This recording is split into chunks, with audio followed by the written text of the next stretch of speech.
and I can't let no hoe lie to me. I don't feel these rappers, oh they lies is hypocrisy. Ain't no competition, ain't no rivalry. Niggas think I'm playing, I don't hear one word they saying. This shit light work. Think Muhammad one of us, he might lose his life first. Circle up and stay alert. Another cop just stress the nigga. He a demon, it's that exorcism. Watch I bless the nigga. You took that oath in blood, then you know I'm gon' get active with you. Fuck the opposition, I see vision. Let me paint the picture. Rappers claim they spit and I ain't listening. Is it fact if revenge was a woman, now I stroke that bitch like Jake. So time war, we gon' run the summer. It's gon' be historical. Thought they making plays, made them niggas call the audible. Ask who run this shit, but that question is rhetorical. Bitch, I'm the one, me cookies with the oil. I'ma get them crackers, hell should've never kidnapped my family. I can't do that. Bet I be the last nigga standing. Do a life sentence for my niggas, pray you understand me. I might put a switch on this Glock and call it young baby. How you real triggering on them dots? You a bird feeder, claiming he a demon. What's a demon to a cold leader? What he saying something, I ain't hear him. This shit light. It ain't on who got the gun, it's on who gon' up that pipe first. I turn a bad situation to a game changer. Bring soldiers from the dead, just raised up the chain frame. Shots, I'ma look like Aaron Jones when I run it. Never bite the hand that feeds you, you won't never get that hand back. He bitchin' about 10%, I don't wanna hear none of that. He dropping sword, fuck him, just make sure you get that cover back. Look around, he ain't with us, probably cause he never was. Now my chin like you with the angels for your brothers. Everybody wanna be Richard Porter, God kill him like Alpo. Play if he want, it's laying in the trunk like Lee Malvo. I'm a certified woman's ass nigga, I am not a toy. Hey, out with that hollow side, yeah, this the rim accord. Feel like Gullah Jack when I'm in Fayetteville, you feel your boy. Still about my brain, still I think that's all that I do. The way I get it, boy, lost, they gon' start to call him Elroy. Fuck his game, pop out on them demons like I'm Hellboy. Practice, not a game, not the game that I go out there and die for and play every game like it's my last. Not the game. We talking about practice, man. I mean, how silly is that? And we talking about practice.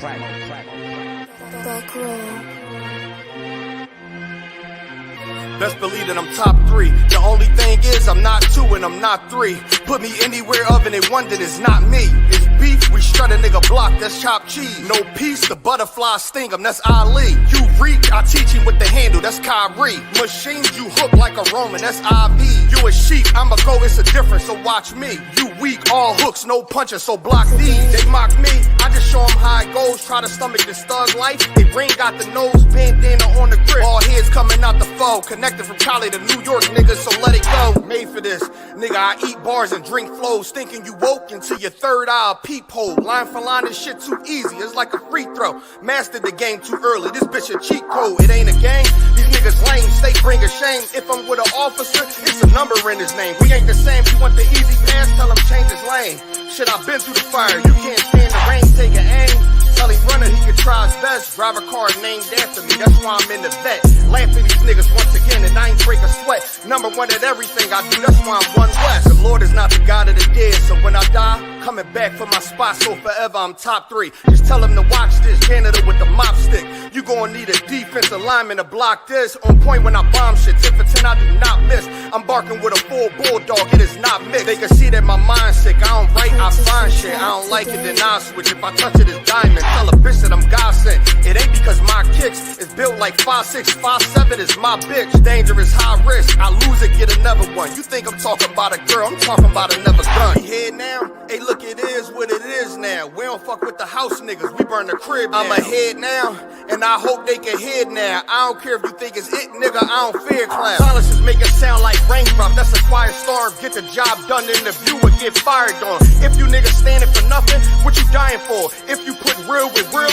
that's how I was born. Walking this bitch ready for war, I'm in riot form. I want these niggas to see me flex, that's why I am armed. I shouldn't live in the crib, nigga, I should buy a farm to go through this shit so effortless. Best believe that I'm top 3. Only thing is I'm not 2 and I'm not 3. Best believe that I'm top 3. Only thing is I'm not 2 and I'm not 3.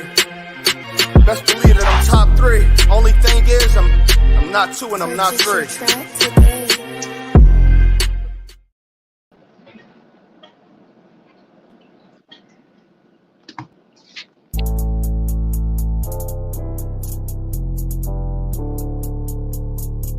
According to God, the white man is the devil. You see, I've been in here for a little minute. You know what I'm saying? And I see niggas, they like to talk a lot. They like to claim leadership. They like to claim this and that. You know what I'm saying?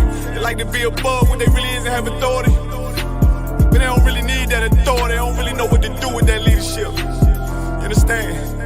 You hold hands with this white ass, need to stop and ask you to give a damn what you talk about. Don't give a fuck what you believe, nigga. Gotta stand up and serve my God. We don't pray on our knees, nigga. Yeah.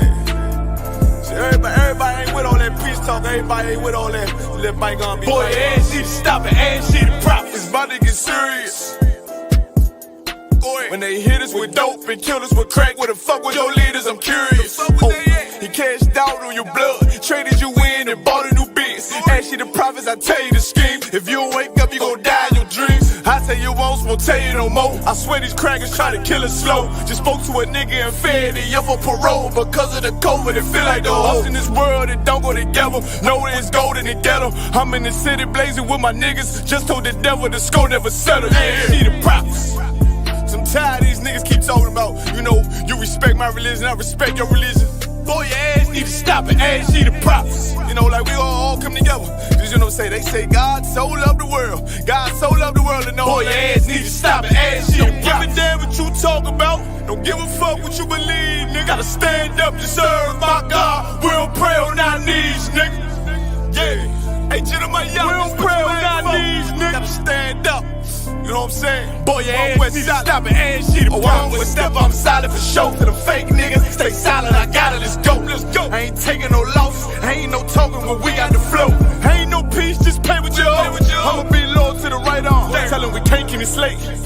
And I can never let bygone be bygone. Got your baby mother on high, got your baby pants through the fire. Ain't she the prophets, that baby so below to the Lord. How dare you abort it? Therefore will failure, bitch, I can afford it. I prepare slaughter, you bring me my water. Push your leaders weak, let them lies slip through their teeth. Their ass need to stop and ask she the prophets. That's just the reality, Christians. I'm sorry to hurt your feelings. I know your pastor lied to you every Sunday for 30 years, but that's what the church is for, lying. That's why they exist, to lie the money out of your pockets. Boy, your ass need to stop and ask you to give a damn what you talk about. Don't give a fuck what you believe, nigga. Gotta stand up to serve my God. We don't pray on our knees, nigga. We don't pray on our knees, nigga. Gotta stand up to serve my God. We don't pray on our knees, nigga. Hey, Shalom, Canada. To all the so-called black, Hispanics, and native, make sure you tune in. We have the Rise podcast. Make sure you don't miss it. Brought to you by Officer 1000 AHDAYAR, Officer 1000 ZABADYAH, Officer 500 SHARYAWAN, Officer 50 BARAQYAAHLA, ISUPK Canada, under Commanding General Yahana. The place where you will learn biblical prophecies, scriptural truth, and how it relates to our everyday life, our history, our identity, our oppression, and our future. The Rise Podcast.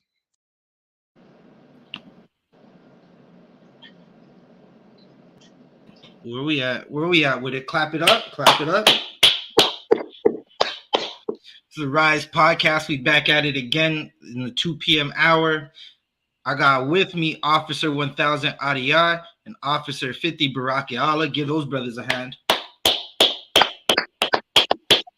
All right, we got a bunch of stories. Akim, how y'all doing? How y'all doing? What's going on? One. Khan, Salakia, Officer AHDAYAR, you're on mute. Hey, shalom, Akim, everything to Wabo on our side. Montreal getting a little cold on my side. I don't know about BARAQYAAHLA, but it's cold today, man.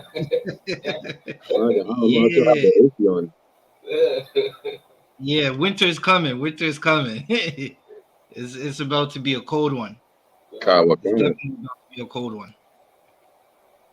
Lord be with all our brothers and sisters who due to oppression are sleeping outside in bus shelters and under bridges and whatnot. Lord be with those brothers. Right? The ISUPK cares, your Christian pastors, your imams, the Muslim mosques, they absolutely don't give a damn about our people sleeping outside this winter. And it'll just be evidence because you'll see a bunch of shelters that aren't open, right? But the Canadian government has. We were talking about it, I think 2 weeks ago or last week. They got about 8 billion in checks that aren't cashed, right? So they got money in the coffers to feed and house our peoples. Karawakan. All right, we got a bunch of stories. We got a bunch of stories right now. Right, we got a bunch of stories. We got a brother Parak Gabar. He's gonna be calling in a few. He's gonna be promoting the Dirty South Cookout, right? That Nashville Cookout. I hope all the brothers and sisters are going. If you got an opportunity to make it down south to America, down to the cookout, or you're in America and you're watching this, make sure you make it to Nashville for that cookout. Right. Salakia. So the first story we got, I gotta pull it up. What is going on with, like, okay, black people? It's like black people will do anything just to make money, right? Even if it's something they don't believe in. Y'all familiar with the comedian Ari Spears? Karawakan, Ari Spears. Right. Now that brother, he could be funny at times, right? He could be funny at times, and then he's just downright corny. Where it's like the brother, he made a skit with a Hamite making light of the certain horrible situations that, unfortunately, there are blacks, Hispanics, and Native American children who go through this situation of child molestation or child abuse, right? So Ari Spears, he made a skit about this situation. So, like, I gotta find it, pull it up right quick. Right, there's a video. The video's pretty disgusting. I watched it for a second just because I needed to see what everyone's talking about so we could be able to talk about it. And that's a part of the job that sucks, right? With what we do, sometimes we got to research things that are just heartbreaking or disgusting, something that you normally wouldn't want to watch, right? So I watched about 30 seconds of this video, about almost a minute of it, and good night. Give me a moment. I'm just trying to get of what I have.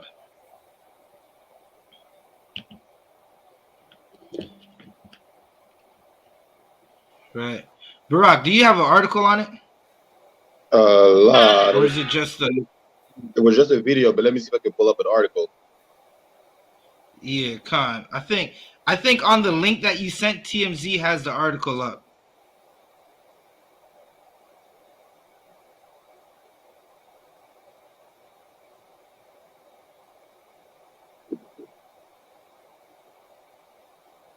Yeah, I have an article now. Yeah, you could start reading the article when you got it. Khan. Tiffany Haddish and Ari Spears accused of child sexual abuse in lawsuit. Their reps call it a shakedown.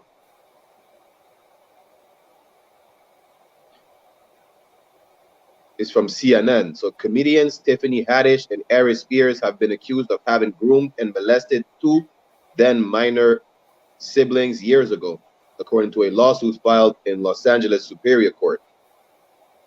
The complainants are referred to as Jane Doe and John Doe in the suit, which states their name are being withheld to protect their privacy. According to the complaint, a copy of which was obtained by CNN, Jane Doe and John Doe were 14 and 7, respectively, when they allege that Haddish and Spears had them participate in sexual suggestive videos in separate incidents in 2013 and 2014. When reached for comment by CNN, attorneys for Haddish and Spears called the allegations bogus and a shakedown, respectively. According to the complaint, Haddish was a longtime family friend of the mother of the siblings who filed the lawsuit. Wait, one second. So as you're reading this, you're saying that they went and they coerced some children, right? In the article that I'm reading here, what did it say the relationship to these children were? So Tiffany Haddish is a longtime family friend of the mother of the children. Good night. Right. So they basically made a skit, and this skit's disgusting, right? They made a skit of a child. It's supposed to be the scenario of a uncle trying to predatorize a child, right? He's trying to be a pedophile, right? And now years later, they're being sued about it, right? You can keep reading that article. Wakan.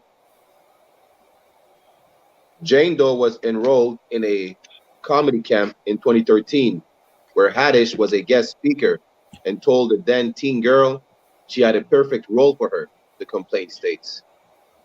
Good night. So this Hamite, this demon, she told this little child that she had the perfect role for her, right? And in her mind, the perfect role for this child was acting out child molestation. Right. Right. Now this is something that them Hamites, that's their culture, right? Them Edomites, that's their culture. This brings shame to Aries spirits, because that is not the culture of the Israelites. That's not the culture of so-called blacks, Hispanics, and Native Americans. Right. But in Tiffany's mind, she had the perfect role for her. You can keep reading. Wakan. The star allegedly drove the girl to a studio where she and Spears showed her a video of an older man and a college-age woman eating a sandwich simultaneously from either end, while moaning and making sexual noises as they both ate the sandwich in a manner that simulated the act of fellatio. It's a lot, God. Time. I mean, like you said, it brings shame to Aries spirit, because that is not our culture, right? But these damn disgusting heathens, they will go ahead and show damn near porn to these children. Right. You understand? And corrupt their mind and make them think it's okay that the role that she's about to act, there's nothing wrong with it. You understand? So Liger Priest, if I may. Time.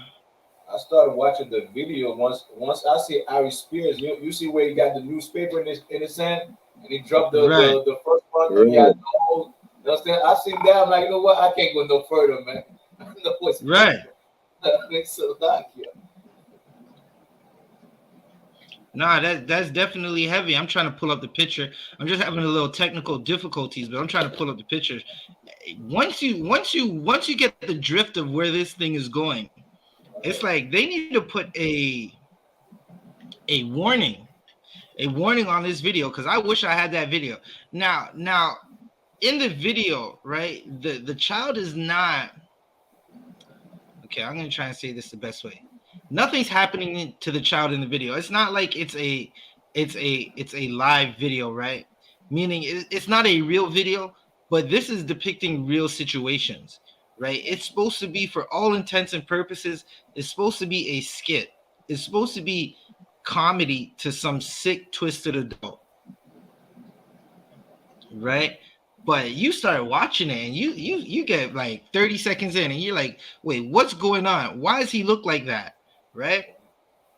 And you feel horrible.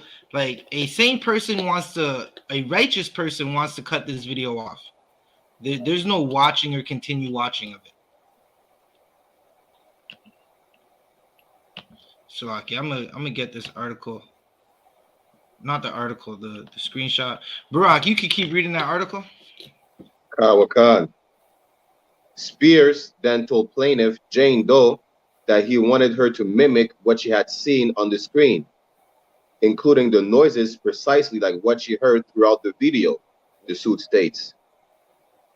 Plaintiff Jane Doe, nervous and disgusted, didn't say anything until Haddish came into the room next to her and sat down.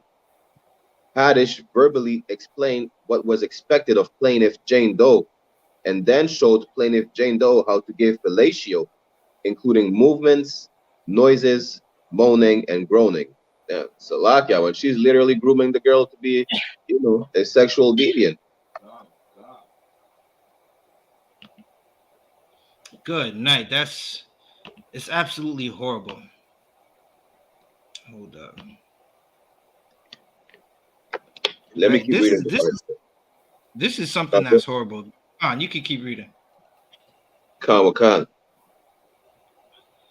Physically, emotionally, and mentally uncomfortable, plaintiff Jane Doe mimicked the acts that Haddish and Spears wanted her to do so she could go home. The complaint continues. Haddish allegedly then paid her $100 and sent her home, according to the complaint.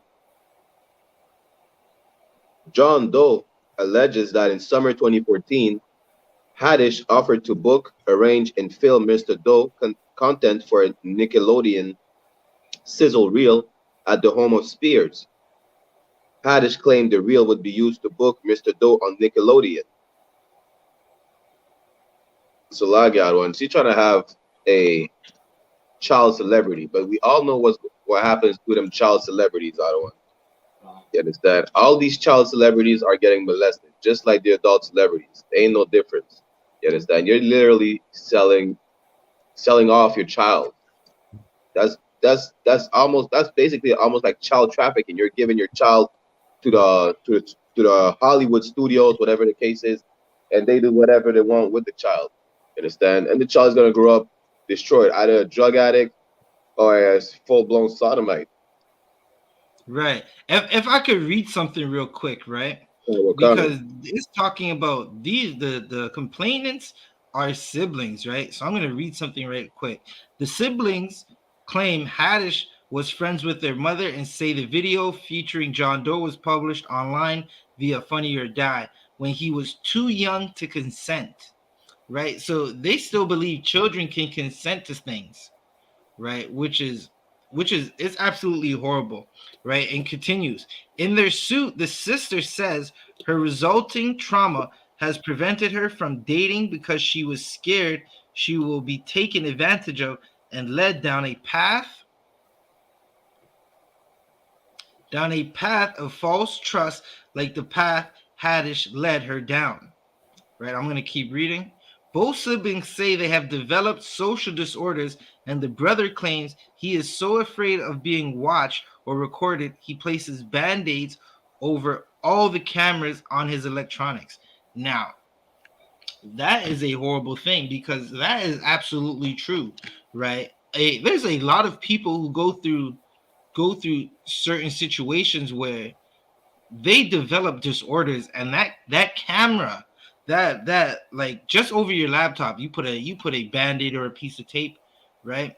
That stems from the trauma of molestation, right? There are a lot of grown adults who were abused in their childhood that now do these things, where they don't know how to deal with social norms. They don't know how to interact regularly with people, or their dating life, their life of trying to find a husband or a wife, right?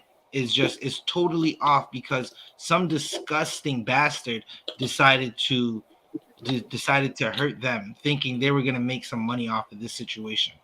Right.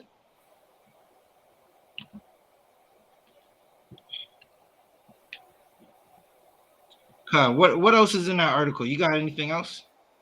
Khan. Upon information and belief, Haddish and Spears removed the 7-year-old victim from his sister, placed him upstairs in a bedroom, and stripped the child down to his underwear, according to the suit. The video was entitled "Through a Pedophile's Eyes" and shows Spears lusting over the 7-year-old child and rubbing his back. I mean, Salakia, I watched the video, and that is absolutely disgusting. How you would have, even like, that is just disgusting, acting or not, how you would have a grown man right? Just rub on the children's back like that. You understand? The man was putting oil on the children and everything. That was Salak. That was, you know, I would not suggest anyone to watch the video. We just posted so we could talk about it during the podcast. You understand? But that is absolutely disgusting. Aries Spears should be canceled for that. You understand? Right. Like, I'm not surprised of Tiffany Haddish. She's a Hamite. That is in their culture to be sexual deviants. You understand? But that should have never happened to these children, Hamite or not. You understand? But Aries Spears should definitely be canceled. You understand? We're not gonna support Tiffany Haddish regardless because she's not our people. But Spears, I mean, law, you know, that's law to our. Right. And this is the next thing, right? Netflix has damn near okay. Hollywood was always going to over sexualize children, right? Everybody now this video is totally disgusting, right? But what about what Netflix has done with their cuties video, right? Which is there are a bunch of TV marketing shows or movies or where they just have children being sexualized, right? You see it all the time with you'll have movies with a teenage sex scene, Right. where they depict teenagers having sex, right? Netflix has a whole show, it's called Cuties, right, where they have young adolescent children doing the most during their so-called beauty pageants, right? And they're grooming these children to live a sexual deviant life, right? There's no uproar about that. You had that devil who passed away, who founded the Playboy Mansion. He's always had teenagers and young women, right, that weren't legal in his mansions and in his videos, right? You even seen what happened with who's that devil they were charging, the Girls Gone Wild devil? Sorry, what was that? They start there's some DVD that they used to do like at Mardi Gras back in New Orleans, right? Where it's basically called Girls Gone Wild, right? These are porno DVDs, and it was coming out that that man was using young women, young girls who shouldn't be, they're not able to consent, right? Because they're not of age, and there's never an uproar. It just goes to show you that this is literally the culture of our oppressor, and this is what happens when you love our oppressors. So like even in the rap industry, you have, you understand, brothers like the Chris Cross brothers, you understand, that were molested, you understand, and passed around in the music industry. Right.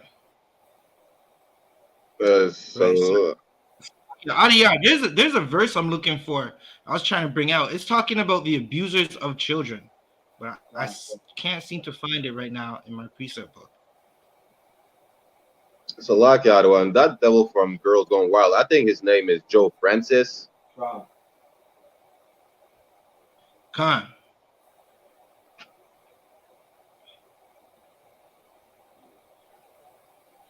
So like AHDAYAR, can you hear me? Khan, I was saying I was looking for a verse that's talking about abusers of children. I'm trying to look for it right now. Khan. Right. So Salakia, is there anything else in that article you want to bring out? Let me see if I can 1 second. find precept right quick.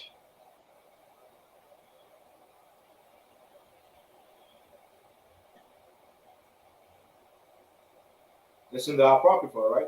Nah, that's it. That's it. I don't want. I believe so.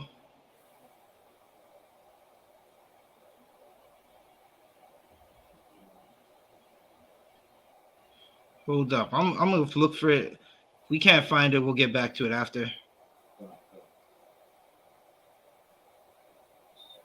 All right, what do we got next, Barack?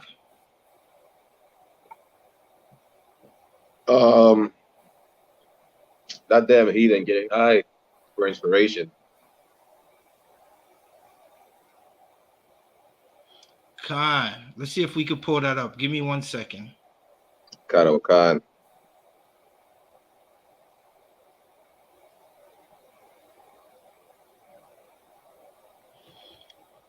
All right, I gotta email that to myself right quick. See if we could pull it up. All right, Barack, go into another article. We'll bring that one up next.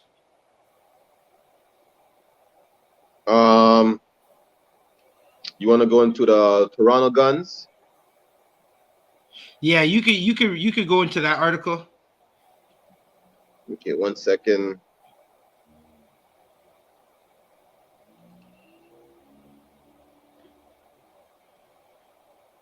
So most of the crime guns seized in Toronto are smuggled into Canada from US.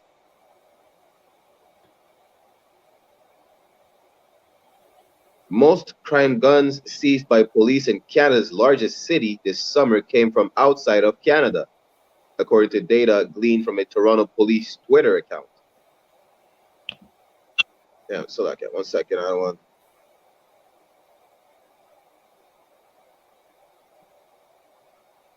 All right.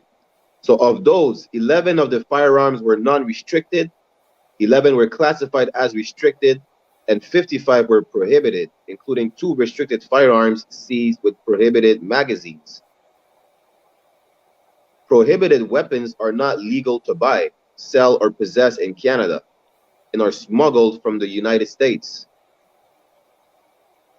Looking back further, 84 of 116 firearms posted to TPS guns seized since January were prohibited, 20 restricted, and 11 non-restricted.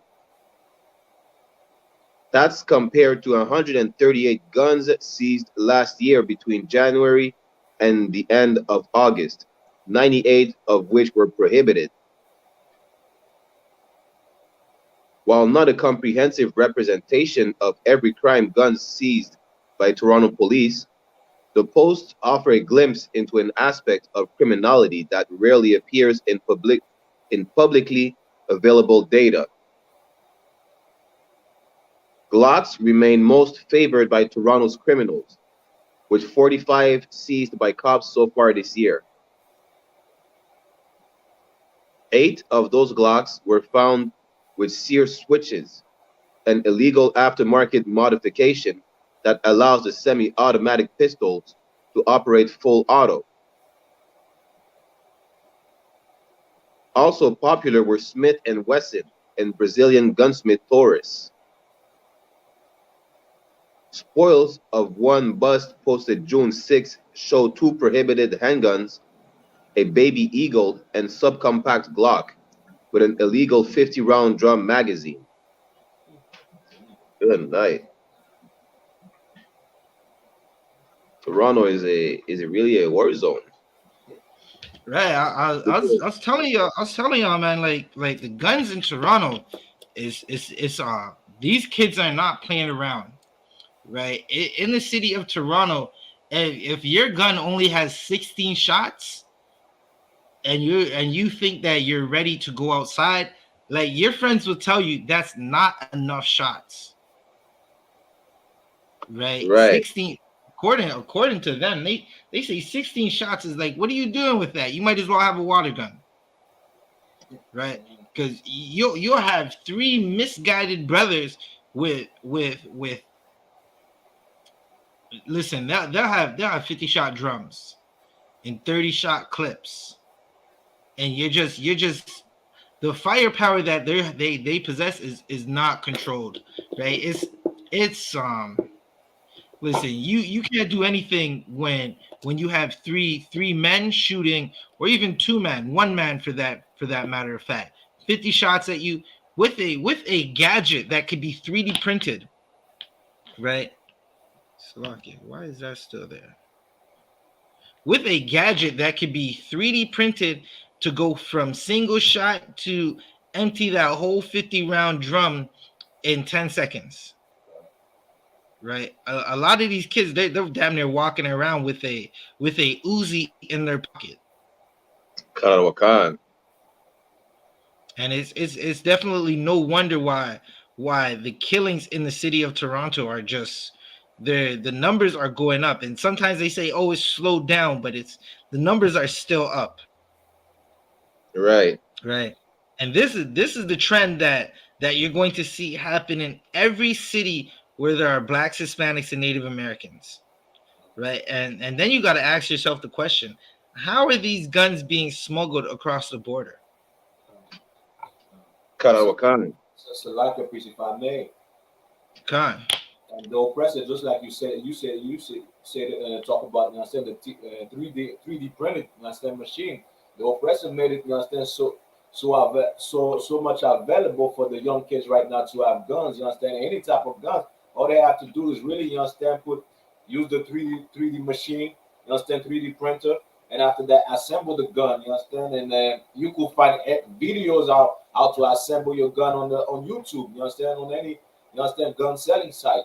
You understand? So they made it so available for the children. You understand? So now it's not a matter of who's selling the gun, but you understand who's really making the guns. You understand? Because a little child who make the gun, you understand, in his own house with the knowledge, you understand, how to assemble the gun, you understand, with a 3D printer.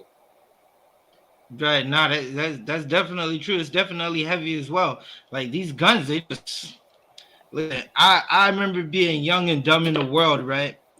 And you'd ask someone for a gun, so you would go to the so-called OG in your neighborhood, right, or the so-called older head, right, is how we would call him, or the big dog of your neighborhood, and you'd be like, listen, I need a little machine, and they would say, all right, I'll get you a little machine, right? They'll get you some broken down, busted deuce revolver, or something rusty that is surely to get you killed if you try to fire it. It's surely to explode in your hand, right? Or you would get some big, bulky 45 caliber that they're charging you damn near $3,000 for. And now, what the horrible thing is as our oppressor makes guns for concealability, right? I seen a video of someone take out what looked like a damn AR-15, like something that me and BARAQYAAHLA was using last night on Warzone, right? And he'll fold that stock up into a backpack, into, like the JanSport backpacks, the little backpacks that were popular in high school. He'll have that folded up into a backpack. And now the handguns are even smaller. You have like the Glock 27. That Glock 27 will fit right into your palm or in your ball shorts, and it's so slim you don't know that it's there. Right? So you're gonna see a lot more violence, and because our oppressor, he's so cunning.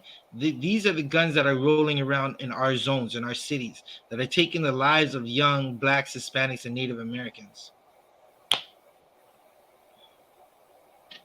Right, and what we're supposed to learn is like it's time for brotherhood. Like everyone, listen, gangsterism's dead.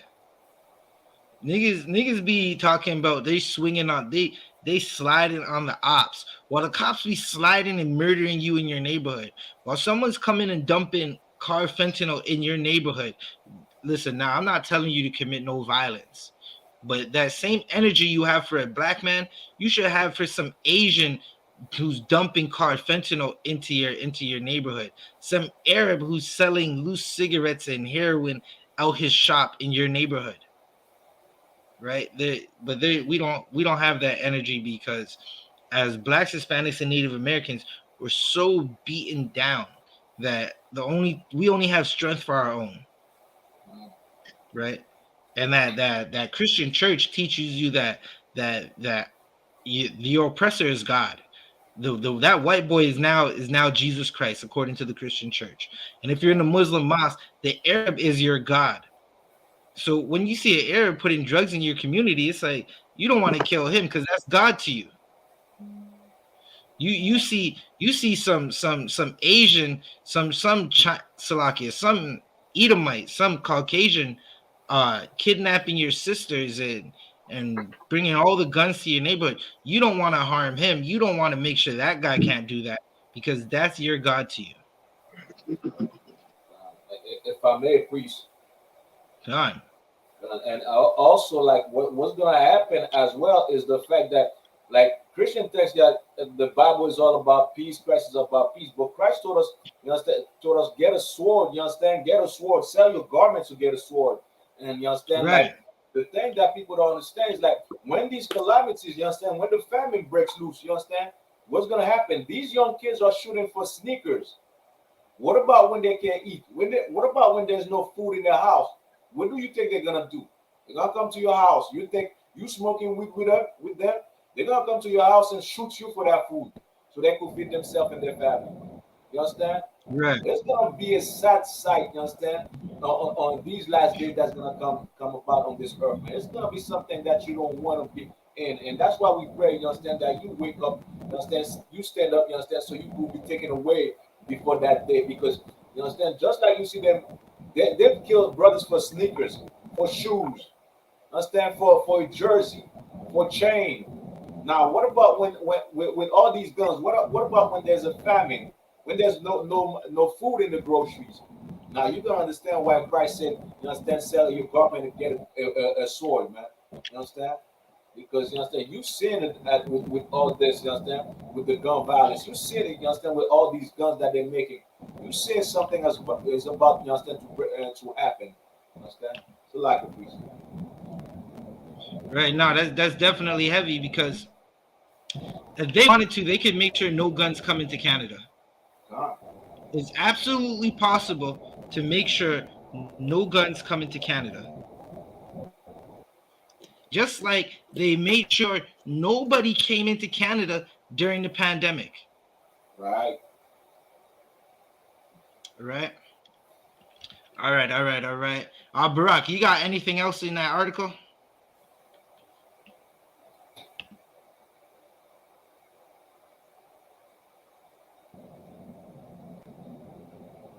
Barack, you got anything else in that article?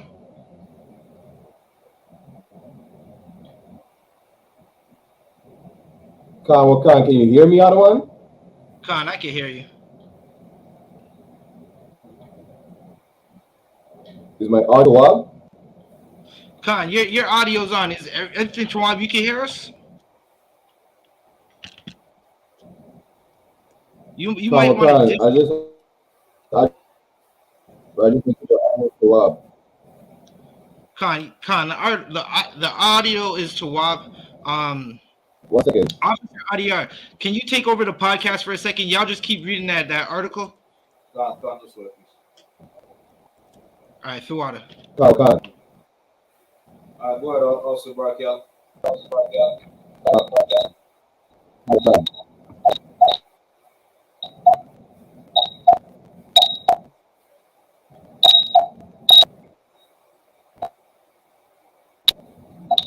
Like this a bad feedback. You got it up a little bit, please.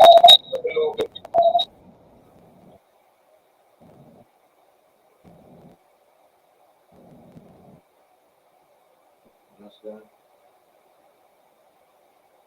All right, just You can hear me better now? yeah, we can read you now.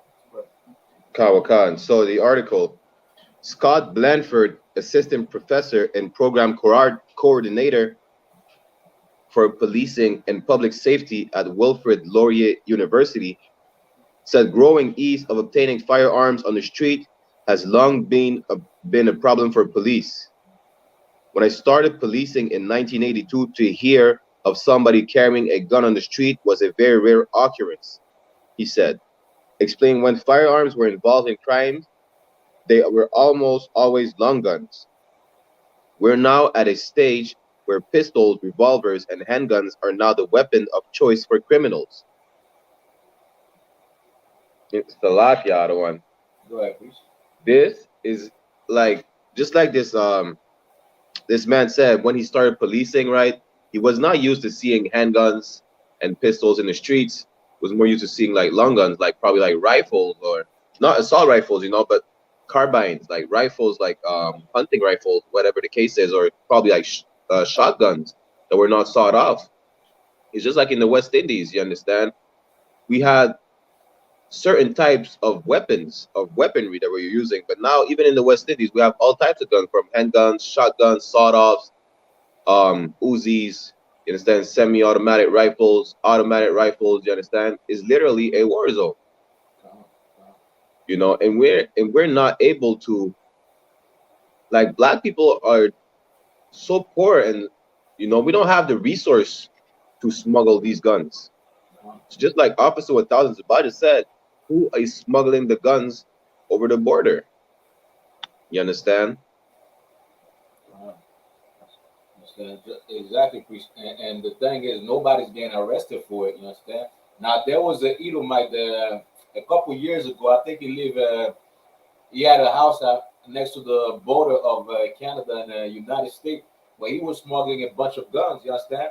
A bunch of guns, but he's not the only one. He's not the only one. So what about the rest of the, you understand, the rest of the Edomites that are shipping the guns? You understand? And come to find out, you understand, a lot of time, you understand, the army of Canada, the US Army, you understand, they're all involved into these crimes, man. They're all involved into the selling guns, you understand, to the public, to other people, you understand, selling guns to the mafia, you understand, El Zenjo, you understand. They're all involved because why? Because even in the mafia, one thing with the mafia and the El Zenjo, they have cousins, you understand? They have brothers that are, you understand, in the army. They have brothers, you understand, cousins, right, in the police, you understand? That's one thing that people don't want to talk about. But a lot of time, you understand, you see these street gangs, you understand? Not those street gangs like Blood and Crip, but like those Italian mafia, El Zenjo, such and such, you understand? Those big gangs. They have brothers, you understand, that's in the police. So when they commit crime, you understand, the brother that's in the police is involved as well. You understand? He's backing him up. They have, you understand, family in the army. So when they need guns, those big machine guns, you understand, military grade guns, you understand? They could just call the cousin and get those guns, you understand? And just like also ZABADYAH is saying, you understand, who's shipping those guns in? How come nobody's arrested? Meanwhile, priest, you understand, one thing I could never understand is like they could find Saddam Hussein, you understand, in a rock in Iraq, you understand? They know what, you understand, whether them Edom was hiding under a rock. right. You're gonna tell me that you don't know who, you understand, who's supplying the guns in Canada, in the United States? You're gonna tell me with all this technology, you understand? Well, we don't know. No arrest is being made. Well, give the ISUPK the technology then. You see, you understand, the work that we'll clean up the streets. You understand? Give ISUPK those technology then. You understand? Karawakan. Was that on the article? So like a Karawakan. All right, you understand? Blanford, who served for 3 decades as a cop, said the sheer length of the land border and unpatrolled coastlines makes smuggling American firearms into Canada a nearly unstoppable phenomenon. So, like, that's a lie, Adawan. The devil is a liar. You already know. Is this not unstoppable? Because, like you say, if they can find a gun under a rock deep in the desert of the Middle East in an Arabic country, you understand? How can they not prevent any guns from coming into Canada? They always talk about like we just prevented a certain 300 kilos of cocaine coming in, whatever the case is, but they cannot prevent guns from coming in. You understand? I mean, how absurd is that? Because they could prevent black and Hispanics from jumping the border, but they cannot prevent guns from going through the border. You understand? That makes absolutely no goddamn sense. The devil's a goddamn liar. He just doesn't want to take accountability. Maybe that cop is ignorant, or maybe he's just right. He's into the business himself. He's not going to speak on it because he would give up his associates. You understand? And that will prove, you understand, that they are, and I mean, they're not capable, you understand? They're not capable of doing their job. Right. That's what that proves. They are not capable of doing their job. All right. I'll pass the podcast back to also 1000 ZABADYAH. Karawakan.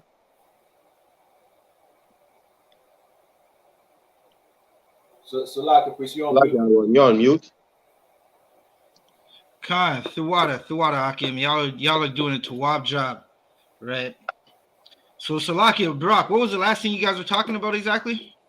So a retired cop, Blanford, right, said it is impossible to stop the influx of guns coming through the border of Canada because at the border there's so much how you call it, unsupervised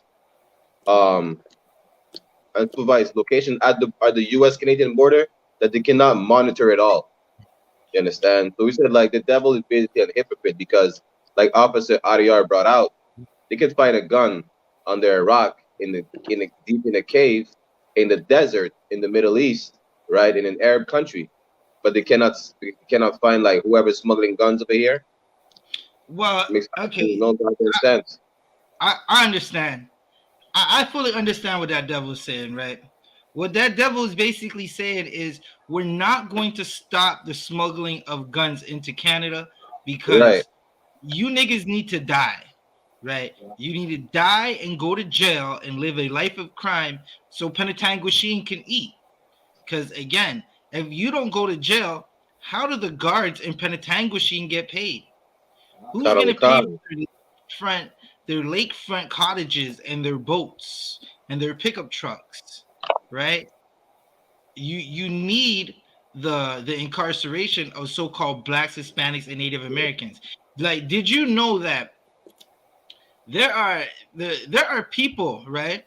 Some of the tribe of Gad lives in Nunavut, right? And that's on the other side of the country. That's northwest of the country, Nunavut. And when they have to go to jail, they'll get flown all the way to Ontario to go to jail, right? In Penetanguishene, right? And I mentioned Penetanguishene because that's the jail that you go and do 2 years or less in Ontario, right? Or you can go to the Kingston Federal Penitentiary.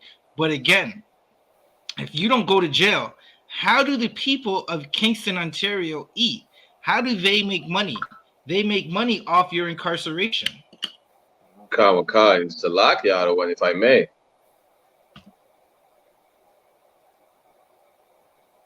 Salak Yarawan. Khan. Basically, what I want to say is that, just a quick sidebar, this is the reason why Benai Brith was trying to stop us from spreading the truth, you understand? Because all the devils, they work together. They know we are the real Jews the Bible speaks of. They know how to keep us destroyed, you know. And this is how they make money. They make money and they profit off of our destruction. So if we don't sell the drugs they provide us to each other, if we don't shoot up each other and buy the guns from them, you understand? If we don't end up in the jails that they build for us and then they invest in, they're not going to make any money. They're not going to make any profit, and the empire is going to crumble down. Because if we do not commit any crime, if we follow the laws of the Most High, their empire is crumbling down. You understand? There's going to be nothing left from this empire, not even a rubble. You understand? Because they profit. That's how this empire goes round, because it goes around off of our destruction. If we're destroyed, like if we're down, they're up. You understand? The fact that we're destroyed, they're able to build. That's how the white man world works. And they're always gonna say, well, there's also poor white people. Well, guess what? The oppressor is such a devil, he will oppress his own people as well. But the main focus is on us, the Black, Hispanics, and Native Indian community. You understand? So really what needs to be said is, I'm just going to paraphrase Zephaniah 2:1. We need to gather together because we are the nation not desired. Damn right. And Salaga, and more signs are going to be shown by the Most High that we are the nation not desired, and that we need to stop sinning. We need to repent. We need to change our ways and gather together as one. Stop the division, because that's how the white man is able to rule over us. That's how all these nations are able to oppress us. They divide to conquer. So to whatever so-called Negro, Latino, or Native Indian is listening, let's gather together, brothers and sisters, under the ISUPK, under Commanding General Yohana. I rest my case. So Right. like, No sweat. If I may as well. Come. And this is why the ISUPK is such a wonderful place, because we tell you to obey the laws of the land. Because exactly, you understand, just like your brothers and you understand brought it out. You understand? When we don't obey the laws of the land, we make these people richer. You understand? You're actually promoting, you understand, the empire and the culture. So it makes no point for you to say Black Lives Matter when you understand, when you're a criminal. It makes no point to you understand to say, well, you know what, I'm happy to be Haitian. You understand? I'm a proud Haitian, I'm a proud Jamaican, I'm a proud Trinidadian, I'm a proud Martinican. You understand? It makes no point to say that when you are a criminal in the empire, because while being a criminal, you make them richer. Now, when in Montreal North, where I live, almost every 15 minutes, there's a cop car that rolls around the neighborhood. You understand? Why? Because we are criminal. You understand? And they gotta check us. They gotta, you understand, make sure we're not committing a crime. Now, what about, you understand, when we stop committing crime? What happens? Those police won't come to Montreal North, so they won't have no need for those cops. You understand, to be in Montreal North. You understand? There's no point for those judges. You understand? For those lawyers. You understand? Why? Because we don't commit no crime. So when we commit crime, we make them richer. So like that. Right. And Salakia, just to add on, that's definitely heavy what you're saying, right? When we stop committing crime, there's not going to be a need for them to be police in our neighborhoods. And that goes along to the article we're reading, where a good portion of the guns in Canada are smuggled in from the United States, and they're saying they don't know how to stop it, when in reality they don't want to stop it, because just like Officer AHDAYAR said, if we stop committing crime, they stop patrolling our neighborhoods, and how are they going to eat, right? So it's a good time. We're going to segue into our next part of the podcast, right? We got Officer 500 Parak Gabar calling in from Nashville, Tennessee. Right, Salakia. One moment, Parak, you with us? Yeah, come on, sir. All right, can y'all hear Parak? Yeah, All right, Parak, you got it. Y'all about Shemir Shabrak. If I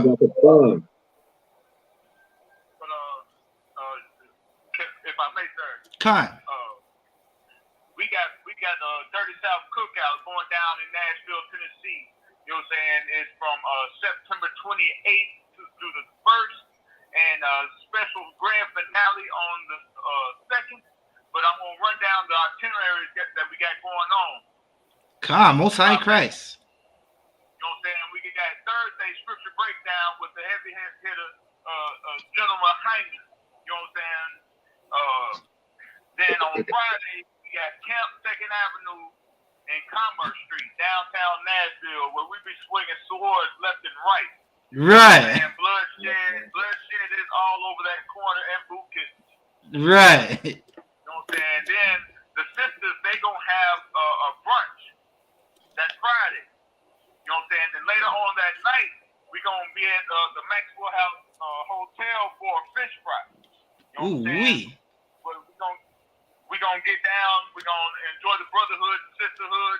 You know what I'm saying? And just pregame it for the next day, which is Saturday. It's on the official Dirty South Cookout, which is at Hazard Park. Let me get that address real quick for the people that's listening or who's gonna to be there. You know what I'm saying? I have this address. The address is 1037 28th Avenue, North Nashville, area code 372208. You know what I'm saying? That's where the official cookout's going to be. It's going down. We got all kind of briskets, hamburgers, chicken. We got it. You name it, we going to have it there. Right. You know what I'm saying? Then after that, it's gonna be the nightlife. You know what I'm saying? Where the fellas gonna step out, the ladies step out. You know what I'm saying? We're gonna enjoy our time and just finish this event or that event for that day with more brotherhood and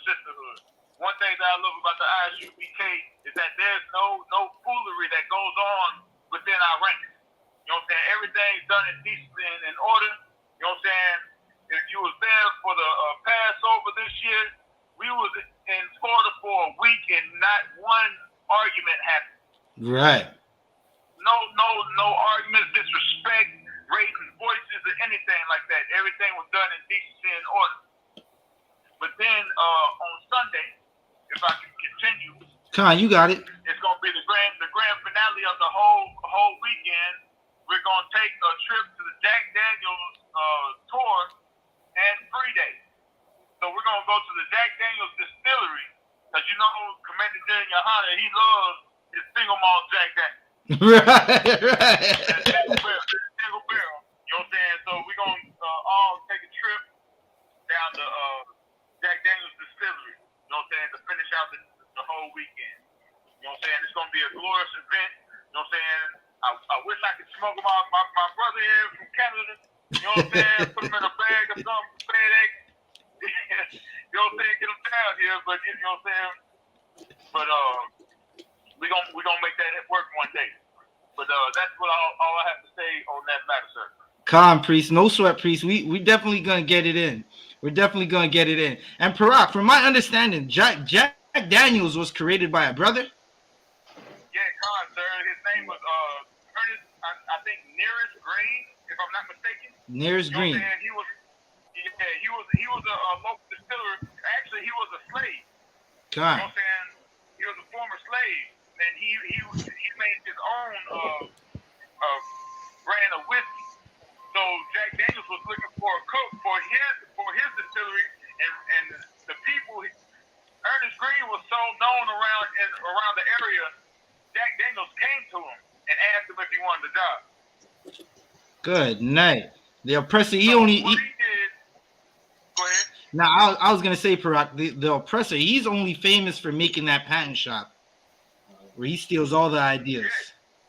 Yeah, right. Because everything that's in this earth was created for us and by us. Right. Everything that they benefit off of is created by us, that they utilize to this day.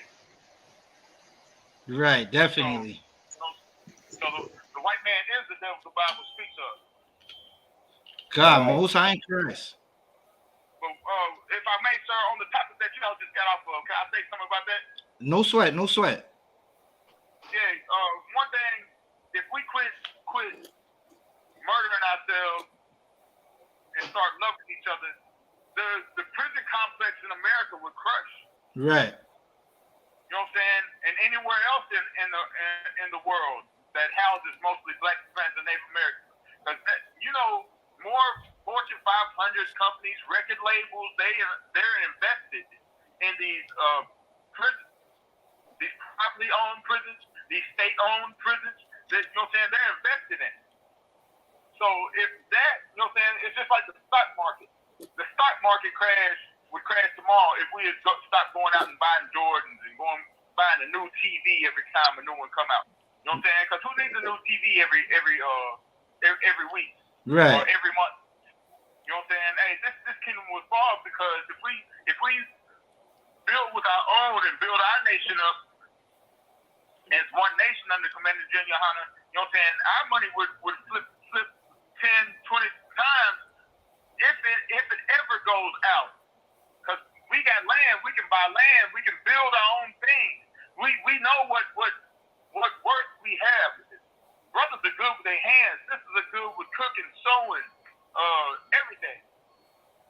Damn right. We can contain ourselves if we just wean ourselves off the love of the white man. Right. That's a heavy drug we're under. But that's all I have to say for now, Ottawan. All right, through water Parak. Again, if you in for having me on. Right, definitely. Through water Parak. Give that brother a hand. All right, Parak, you're always welcome to come on the podcast anytime. Yeah, through water, sir. All right, Parak, I'm gonna let you do your thing. All right. Shalom, Yeshabbathah.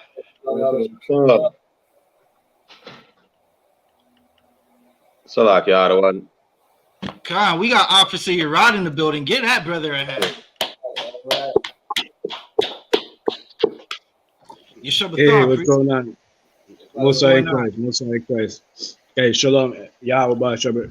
Yahweh Shem Shabbat Gatam. Yeah, Shabbat Gatam.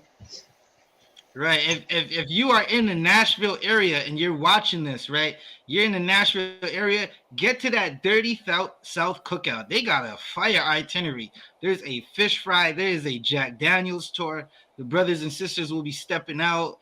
Good night. That's gonna be a cookout for the to be talked about for years to come. Right. And just like Rock said, we don't have arguments at our cookouts. Is brotherly and sisterly love, right? Right. All our events, you won't see us fighting, right? It's not like a your family barbecue, right? So I employ everybody to try to get to that cookout. Barack, what do we got next? We got next the heathen getting high for inspiration. All right, I'm gonna try to pull it up. Officer, you're right. How's it going? Hey, what's going on, officer? You know, everything's the one. Everything's the one. We're just going through it, you know, but everything's the one. You know, thanks be to the Most High in Christ, and thanks be for the truth, man. For commanding General Yohana and men above me. You know what I mean? Under Christ, man. You know what I mean? To hold down this truth so we can pass this truth around the world, man.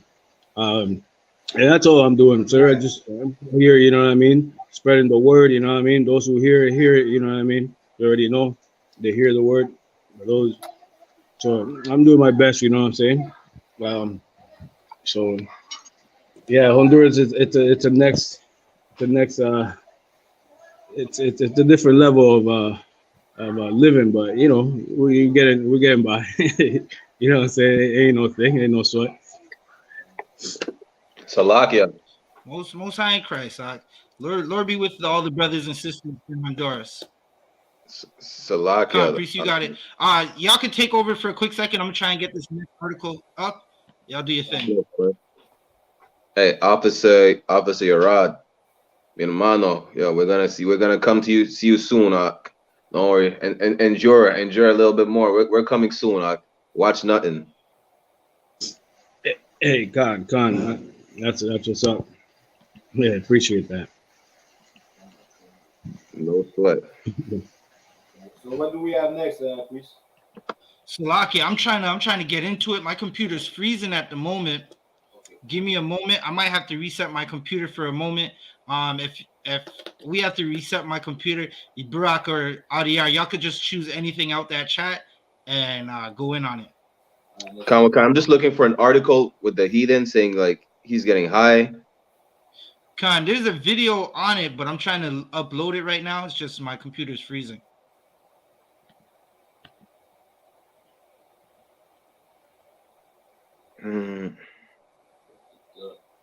Okay, I just got an article. Give me one moment, other one. So like appreciate you take over. You could take over for now, right? Khan. So we're gonna go into Nav. Right. So Nav is a Toronto artist. I think he's East Indian, if I'm not mistaken. Give me 1 second. Yeah, he's an Elamite, definitely, with a name like that. What's his name? Navraj Singh Garoya. Yeah, he's definitely a Elamite. So basically, what's going on with this Elamite? He's been going on saying that he's using shrooms to get high and gain inspiration to do his music, right? So we're going to get into this article right here. Nav reveals his ideal studio environment. I smoke a lot of weed. I've been doing shrooms lately. Good night. And that goes also into the fact that we need to stop following after these heathens, right? Because just by saying that, a lot of brothers and sisters are going to be like, well, I might need to get high as well to start writing music. When that's a horrible lie, because we are the music. You understand? We are the salt of the earth. We don't need to get high. We don't need to get drunk. We don't need to use any type of drugs to produce the music we produce today. You understand? Smoking weed and doing all types of drugs doesn't make you more, it doesn't give you more inspiration. You're just getting high. You might even sound stupid on the track after getting high like that. You understand? You are naturally making good music. You understand? So let's go into the article. Nav is set to release his new album, Demons Protected by Angels, on September 9th, which will feature guests such as Travis Scott, Lil Baby, Uzi Vert, Future, Lil Durk, Don Toliver, Bryson Tyler, Realist K, and Babyface Ray. The Canadian rapper producer joined Zane Lowe in studio on Apple Music One to discuss his forthcoming album, how he's feeling as he approaches the release, being a producer and an artist, being signed to XO, and learning from The Weeknd, overcoming insecurities, his ideal recording environment full of weed and shrooms, and how he approaches collaborations. You understand? These heathens, they have to get into an altered state of mind to be able to produce what we produce. Otherwise, it's just gonna sound like idiots. You understand? Not only that, but he's trying to do black music. Well, all music is black music in the first place. But you understand? What he should do is go ahead and do them Punjabi music, right? He should go smoke weed. Smoking weed, that's his culture anyways, you know. He's East Indian with Shiva and everything. But we need to stop following after these heathens, because smoking weed is not our culture, and it doesn't make you sound better on the tunes. It doesn't give you more inspiration. Doing shroom will not give you more inspiration. You're just gonna go on a bad trip. You're just gonna start hallucinating. It's a lack of priest. That's that new age music, you understand? And these are the people, you understand, like when they talk about, well, the astral projection, what I see in the astral realm, I seen colors, I seen that type of color. And these are the people that you understand, the majority of people outside want to listen to, and will think, well, he spoke with so much wisdom and everything, yet just the title of the album, you understand, makes no sense. Demons Protected by Angel, you understand, that doesn't make it goddamn sense. Khan Wakan and Salakia. Go ahead, please. I was gonna get into that as well, right? Because all of them who say, yeah, he spoke so much wisdom, this and that, talking about he's seeing colors. He's just high. He's just hallucinating. He's on a bad trip. You understand? I mean, there's a lot of, even the rock stars talking about whatever experience they have and everything. They're just doing drugs. All right. You understand? A sober person will never see a rainbow in their living room, or a rainbow coming out of their eyes, anything like that. What are you talking about? You're just doing drugs. You're hallucinating. And then you put it in your music. And people who listen to your music are getting high as well. Right. Are drug addicts. You understand? And they're so gullible that they'd be like, oh, he's seen the life. You understand? He transcended. His spirit transcended. Like, what are you talking about? What elevation? The only elevation you did is just you were just getting high. God. You only had an altered state of mind. You were out of reality. Yes, so you were not in another dimension. Your spirit didn't leave your body. You understand? That's just drugs. That's why we've been saying, stop doing drugs. Stop getting high. Right. You understand? And I'm not saying, okay, just do weed, because we used to do weed only, but then now the new generation is on all type of drugs. Right? So we're not telling you to do weed. We don't advocate smoking weed at all. You understand? But don't do no type of drugs, whether it's the weed, cocaine, Percocets, Xanax. What do you say he's doing? He's doing shrooms. You understand? Ayahuasca. That's just lean and everything. Stop doing drugs. So like he's just a hippie. That's hippie music. So like. Right.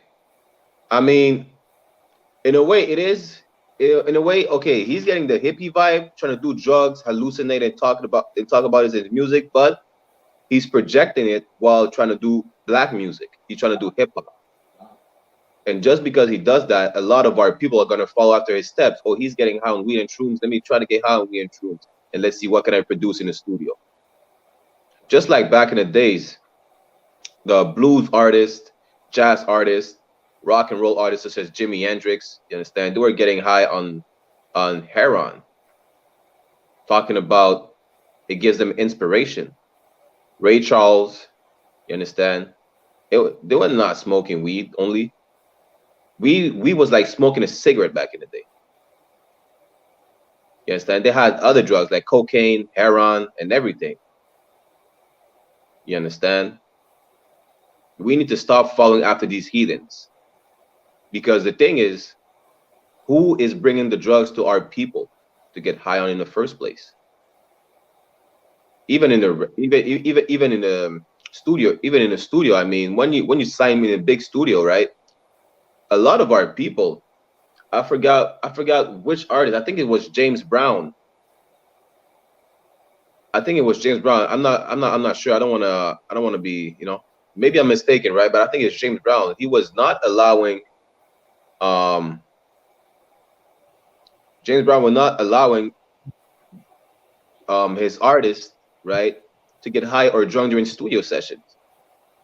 But it became to the point where he was consuming himself at some point. You understand? He was doing drugs himself at some point. And I forgot which artist it was. I think it was Ray Charles, if I'm not mistaken. If you see the movie, he's introduced. I think it's the little white midget. He gives him weed to smoke. Ray Charles was not getting high or anything like that. Ray Charles was not walking around looking for drugs. The man was blind in the first place. You understand? He didn't have no knowledge about that until the little white devil told him, "Hey, just come and smoke some weed with me." From weed, then he went to do heroin with the other brothers. You understand? But that culture of getting high to get inspired, it doesn't come from us. Getting high in the first place comes from the humans. You understand? And with that, I'm gonna pass the podcast back to Officer 1000 ZABADYAH. So Salakia Akim, yeah. Did y'all play? Were you able to play the audio? Lot. When I was reading an article about that. You found the article where it was talking about Nav? Khan. I read a part like we said, his ideal environment is like full of weed and mushrooms. Good night. Yeah, he a drug addict, right? And it's horrible because, okay, Nav is a trash artist from the city of Brampton, which is just outside of my zone, Toronto. It's like one of the 3 or 4 cities that make the greater Toronto area. Right. Nav as an artist is horrible. Right. There are young 14-year-olds in my zone that make better music. Right. There are young brothers who've been struggling to get put on to this music game. Right. And they make better music than Nav. And because Nav is now saying, I use shrooms to help with his music, and he's on, right? And he's somewhat famous. He's making money. He has songs with Meek Mills, and they're embracing him because he's a heathen. There's going to be a bunch of sisters that are going to look to this video and look to what he's saying as, okay, so now I got to get more high, right?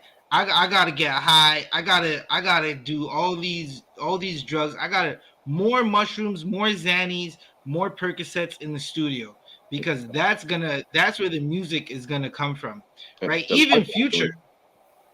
Come. So like I didn't want to cut you off, but I want to say this, just like we brought up with Officer AHDAYAR, right?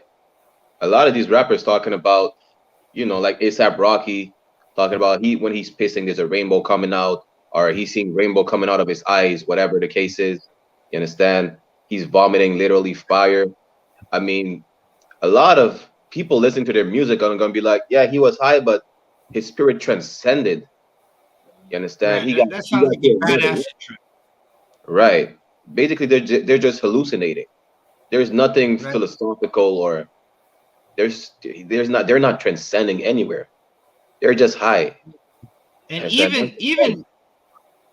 even as like, okay, I just said a bad acid trip. Like, okay, that's something that we are taught in the world. Like, there's a good acid trip. Like, okay, so you're using a hallucinogen that'll make you damn near eat someone's face, but there's a good version of getting high on it, right? Compared to some bad version where you see demons coming out the walls are peeling and whatnot. But the point I was bringing out is you have brothers like Future, who he came out later and said, listen, I don't even do any of the drugs I was singing or rapping about. I just rap and sing about it because you like it.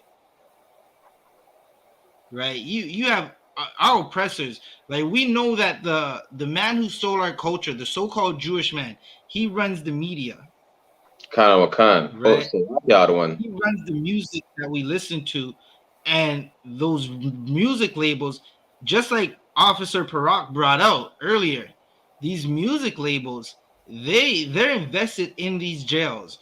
The music culture, the gang culture, the drug culture, it all goes hand in hand, so you can end up in jail. Brock, you were saying something? Khan, I just wanted to add to what you just said about Future, right? He said he's not doing all the drugs that he said he was doing. He said, I stopped drinking codeine a long time ago. But he's always raps about codeine, Percocets.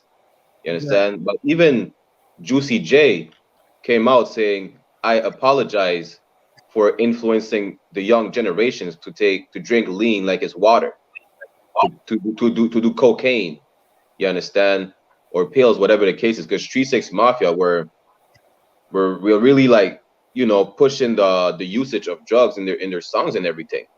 And they came out apologizing for that, for being such a big influence to the young minds for taking drugs, whether it's to party or do music. You understand? Right. It's such a horrible thing.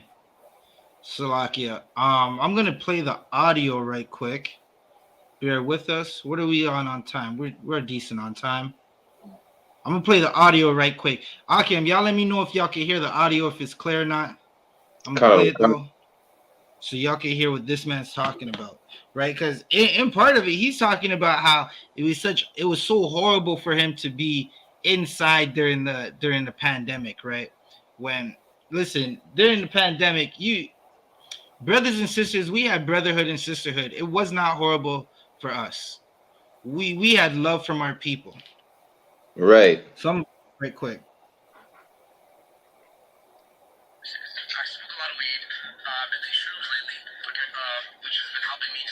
Parak, y'all. Khan. The song is not too Tawab. It's not Tawab? Okay, let me see if I can get it here. 1 second.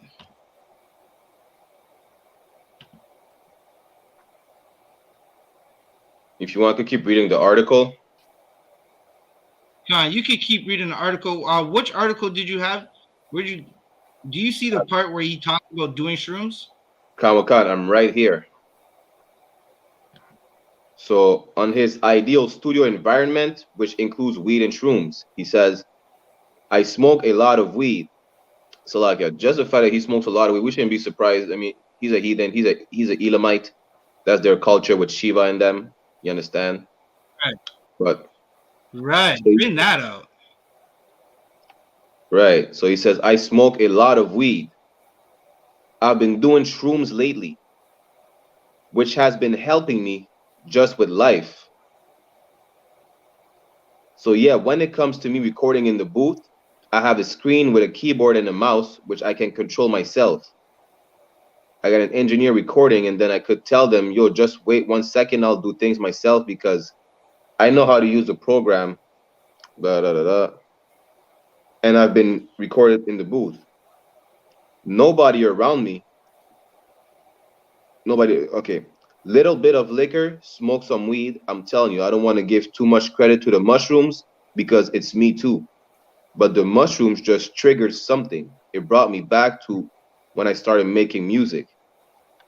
All he did, you know, like they say, he transcended. He just got high. You understand? He got high out of his mind, and he heard, I don't know what he heard, whatever he was imagining. But regardless, like Officer Baja said, you know, Nav is making trash music. Like literally, I think I listened to one track of Nav once. I wasn't even surprised because at first he's a heathen in the first place. You understand? But then again, I mean, if you feel like you need to get high to make music, you're probably not good at making music at all in the first place. You understand? Right. Go All right. into I think I got it here. Kawakan. Slovakia.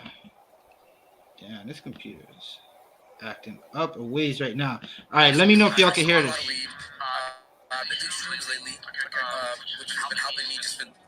Salakia. Con. You can hear it, but it's not so loud.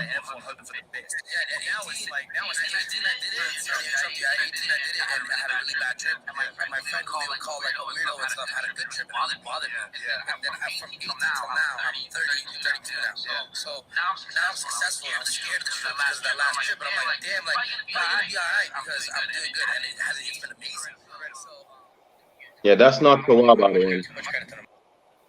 All right.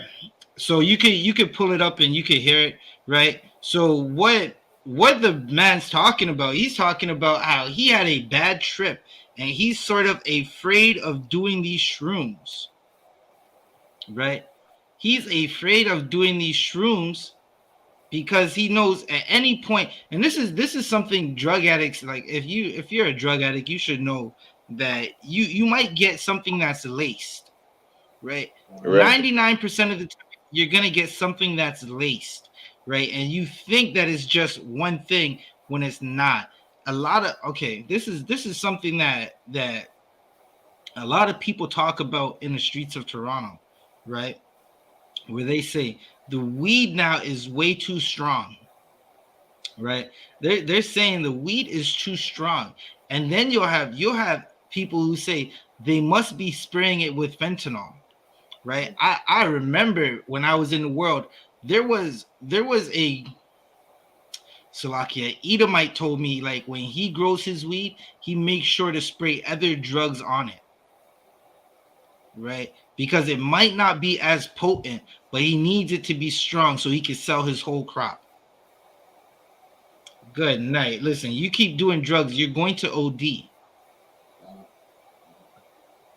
Right, Akim, what y'all thinking about it? Y'all got anything?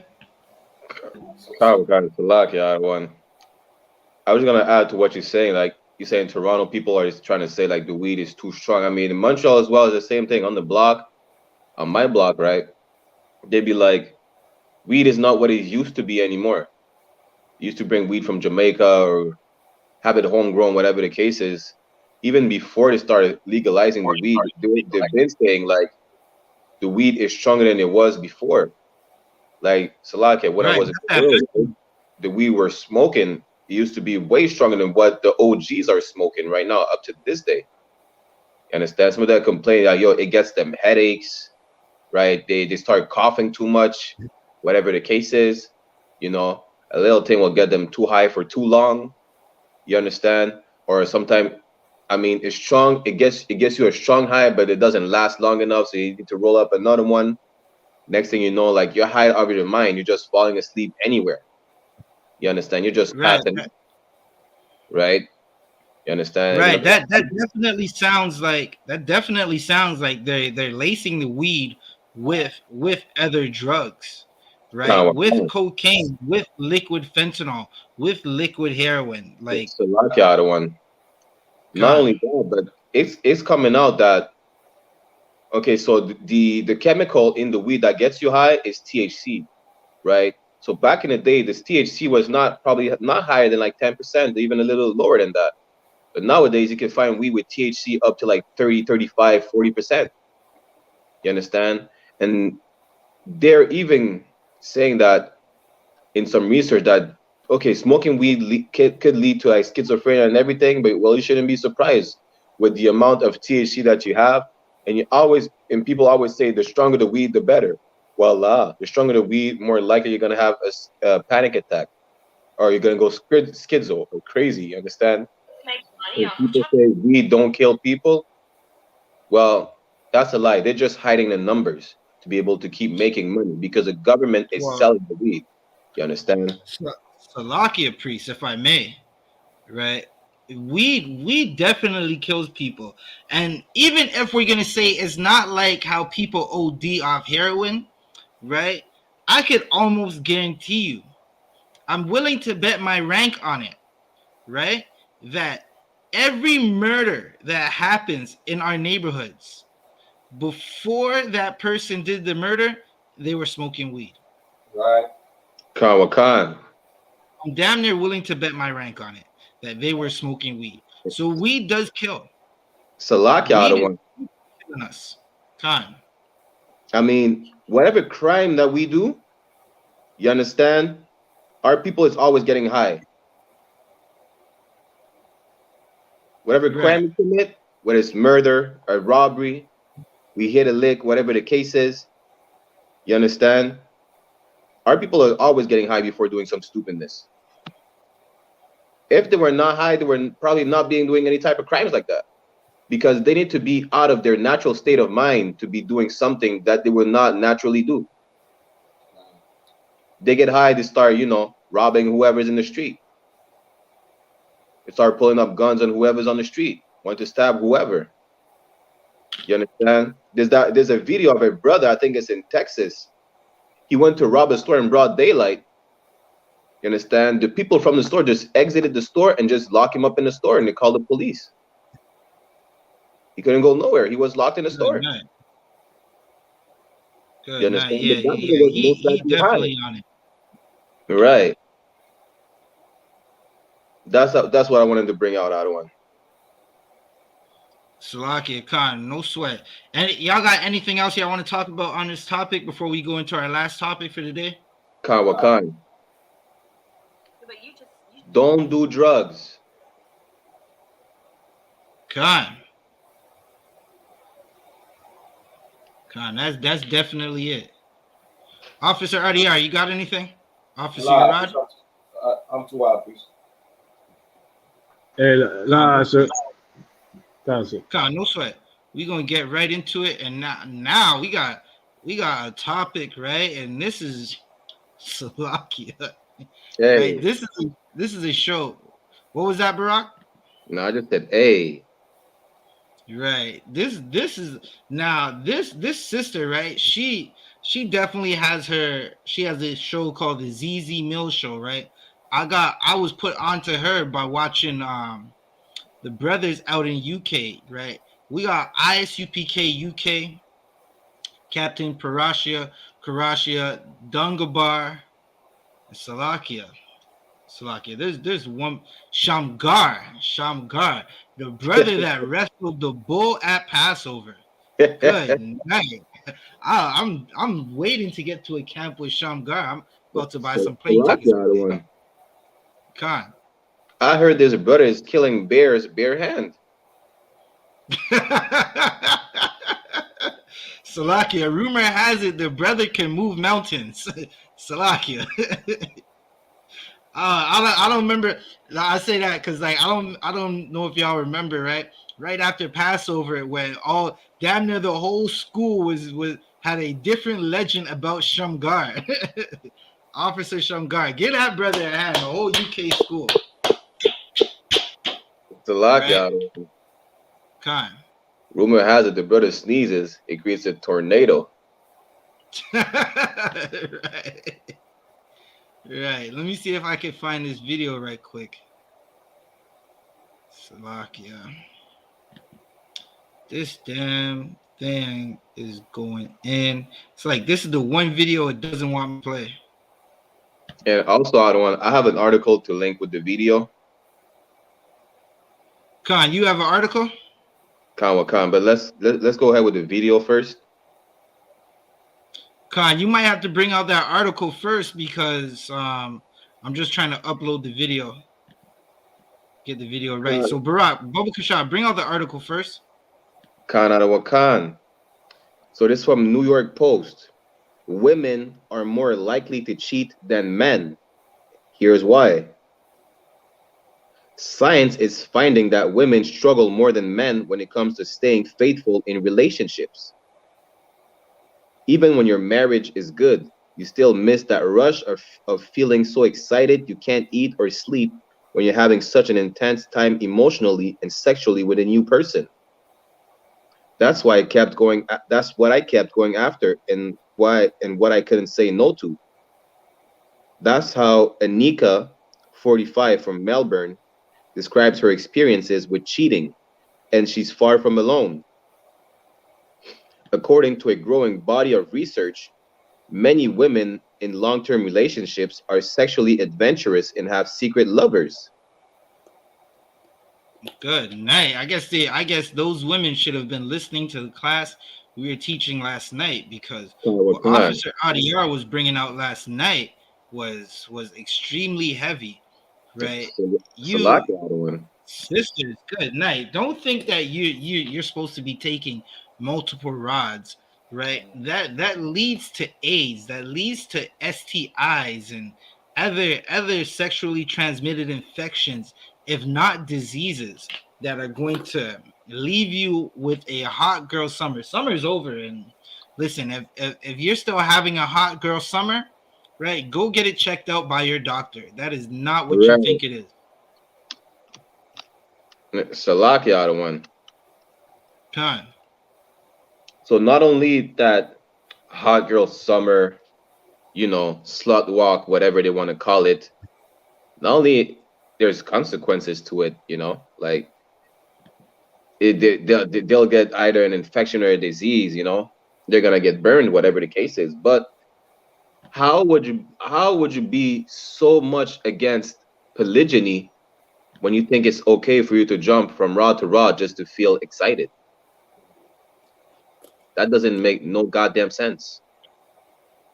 Like, you would be speaking against polygyny, talking about, this is toxic masculinity, men cheat, whatever the case is. But according to the Bible, a man could have one wife, more than one wife, or no wife. It's up to him.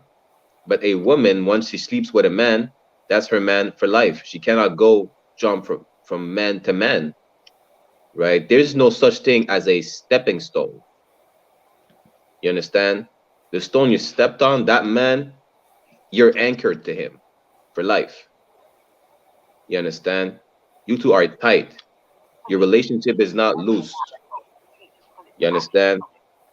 For those who think that the relationship is loose, the relationship is not loose. Your box is. You understand? Salakia. God. And Salakia, if I may as well, like there was a sister on Instagram. She was saying, you understand, like, why? So she was talking to the sisters, you understand, saying, why do you even have a man? You understand? Why you stay in a relationship if, you understand, you're gonna go and have sex with other men? What, you understand? You in a relationship because you want to be with that man, you understand? And you should be with that man for life. But what's the point for even, you understand, having a man, having a relationship and just going to another man and have sex? You understand? You don't need a, you understand, a relationship. You understand? Right. All right, so I got the video queued up. We're gonna watch 1 minute of this video right quick. Right now, this sister, she's coming to the realization that men always have multiple women. Right now, according to oppressors, it's cheating.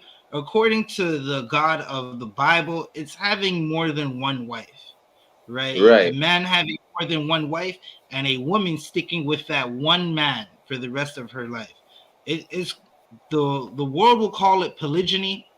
We just call it having multiple ribs, right? And done righteously, it's a good thing for sisters, right? Because if a sister, here's a brothers and sisters in the world, they like to say king, hey king, you're a king. Every black man's a king. Well, kings had lots of different women, right? So everybody's a king until it's time to get more than one woman. And now it's, you can't be a king. Can you afford it? Right? Now, here's the funny, them sisters didn't care if he could afford it when they were giving him the goods. When they were in room tying fire to each other, right? There wasn't, can you afford it? It's only when he wants another woman now, it's, can you afford it? Like, a man's money is what makes a man, right? Now, a lot of sisters have learned this the hard way. There are lots of men with money that make horrible husbands. And there's men without a lot of money that make perfect husbands, and they got a bunch of sisters, right? So I'm gonna play this video right quick. Hold up, give me a second. Just make sure that quality's on point.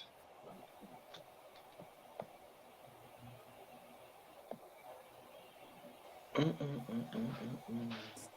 just said earlier that a lot of men cheat just because it's an action, not because there's anything wrong. Oh, and that's the physical is the action. Yeah. But there's the emotional part of it. If it's a serious, if it's like an affair or whatever. An affair is definitely emotional. But he just said earlier that men can just have sex with someone. It's just an action. So there's not. It's not necessarily because there is also that thing that a lot of men cheat and there's nothing wrong at home. They're in a perfectly great relationship. Well. Yeah. But this is what I'm trying to say about the model. The model that we're working with, I don't believe it's working.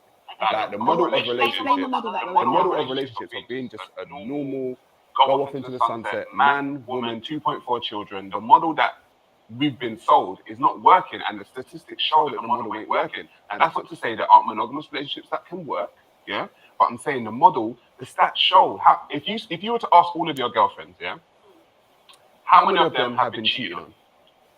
How many would you say? Majority, right? So that means, that's not saying the majority of men cheat, but that's saying it's happening. Do you know what I'm saying? So the model.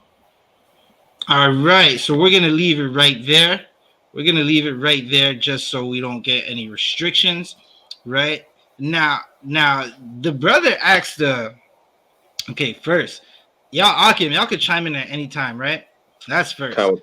Now, the sister, she damn near said, y'all are stepping out when there's nothing wrong at home, right? And what she doesn't understand is men are going to have multiple women. They're going to do it. They've always done it. It doesn't matter if you're the perfect wife. He's going to get another sister that he thinks is the perfect wife as well. Right. And he's going to, a man in his righteousness, he's going to take care of both of y'all. Right? He's going to have a family with both of y'all. Because that's just how the Lord made him, for lack of better words, right? The Lord made him that way. A lot of sisters don't even want a man unless he has a woman anyways. Right? And if he's not a man that gets a lot of women, y'all don't even look at him. Y'all absolutely don't look at him. That's true. Salaka, Officer AHDAYAR, you said something? No, Salaka, sir. Salaka, priest, I said that's true. Right.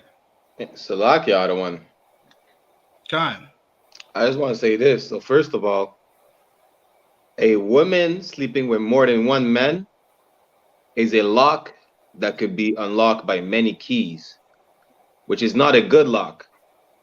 You understand? While a man sleeping with more than one woman, which is righteous, is a keys that open many locks, which is a good key.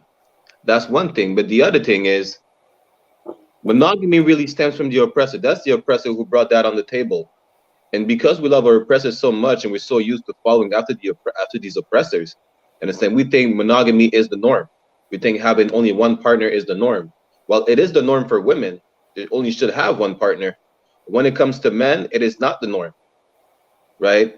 Even when you look at other heathens, right? I mean, other nations, Salakia, their Arabs have more than one wife. It's tawaf for them to have more than one wife. Of course, they copy after the the Bible and the customs of the Israelites. But it's too wild for them. It's too wild for an Arab man to have more than one wife. It's too wild for the East Indians to have more than one wife. You understand? But when it comes to us, especially us, Black, Hispanics, and Native Indian people, we're trying to emphasize that we should have only one wife, one woman that we sleep with, and we consider it extramarital affairs or cheating or whatever they want to call it. When the term polygyny, which stems from the oppressor as well, which is just having more than one wife, is actually righteous. You understand? If a man only wants to have one wife, let him have only one wife. If he wants to have no wife, let him have no wife. But if he wants to have 2, 3, 4, 7 wives, he can have 7 wives. You understand? It is a righteous thing. That's how we build a nation. That's how we always build the nation. You understand? Right. And it's even just deeper than building a nation, right? Let's just take away the building of a nation. All sisters need to be protected. Right.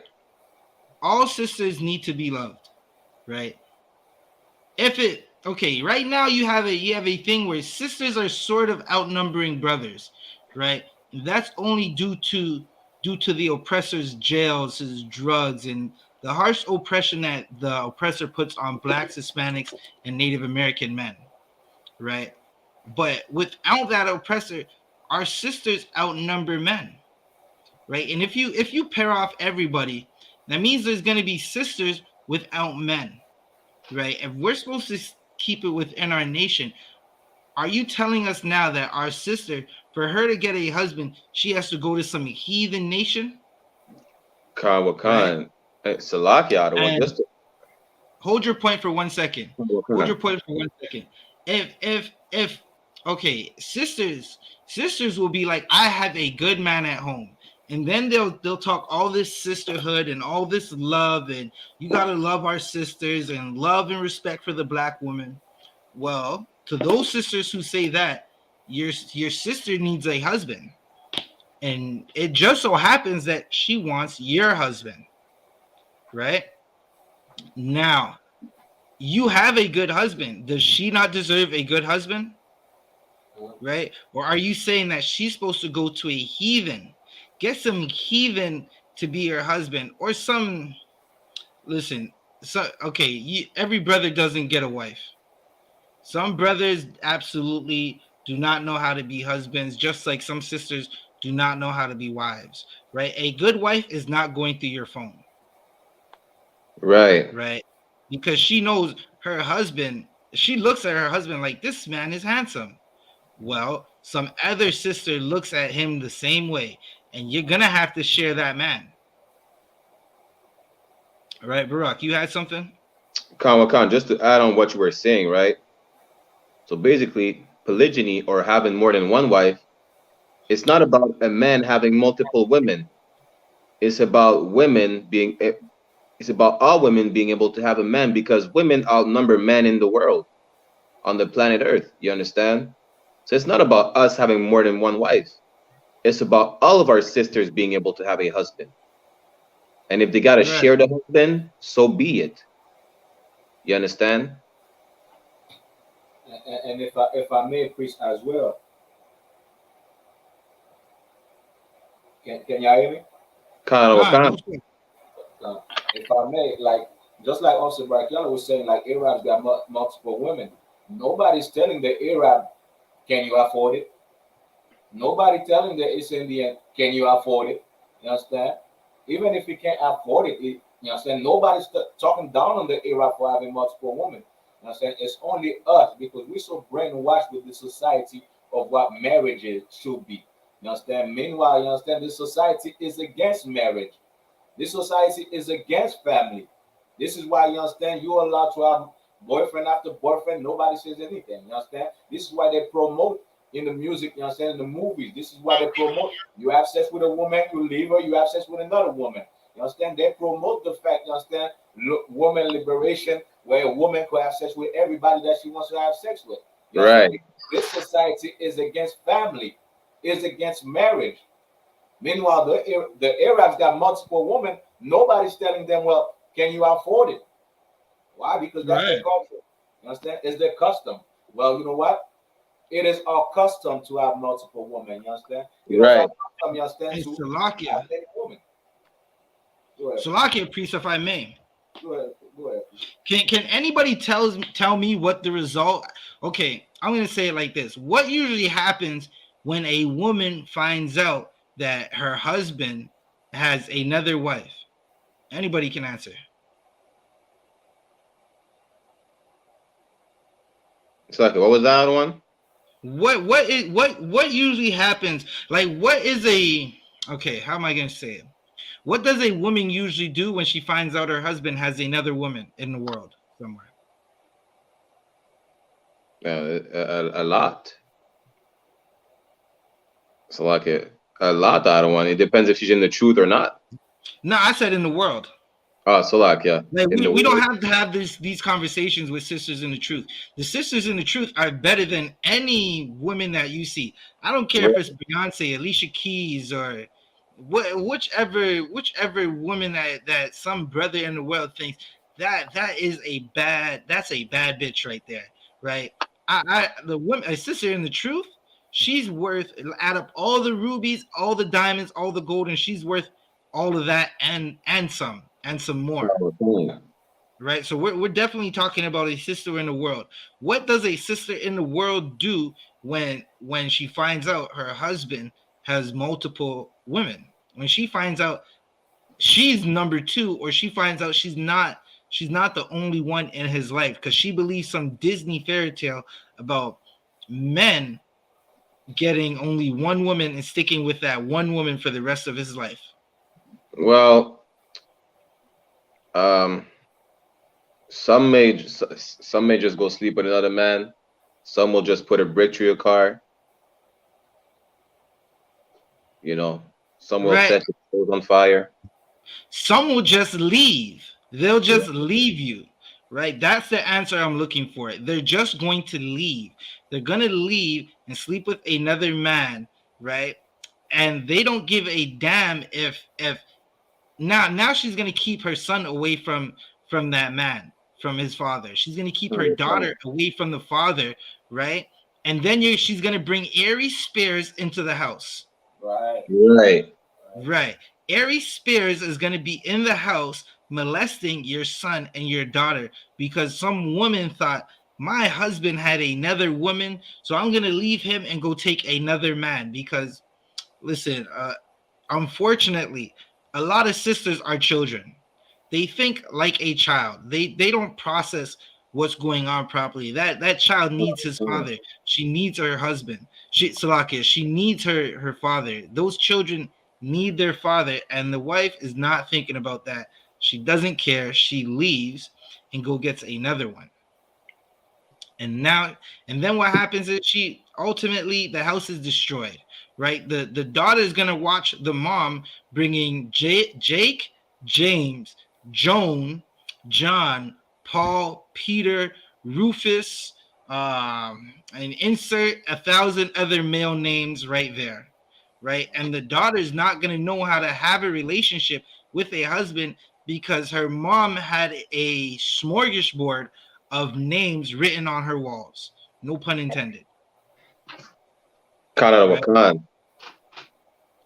And that's what destroys families, right?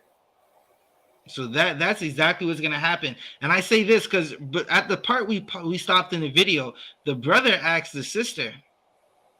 The brother asked ZZ Mills, what if you ask all your friends, right? What percentage of them would say that their men cheated? She said majority. Now, sisters, that's something you got to understand. Majority of men have multiple women, right? If you're a woman, you only want a man with one woman, go find him. And once you find him, know that you have to stick with him the rest of your life. Even if he turns around and gets another woman later, because what are you going to say? Well, he had multiple women and I was upset, so I decided to leave him and go get multiple men. And now she has the spirit of some dead nigga on her because that nigga had no spirit. A brother that's in righteousness, he's gonna be like, okay, so do you have a man? No. Have you been in a relationship? Oh, you guys aren't together no more. Well, I want to talk to him to find out if he still wants you back, or when's the last time y'all got together. Because according to a sister, we're not together no more. She's saying this Friday, but on Sunday they were in the bed doing what her and only one man should be doing.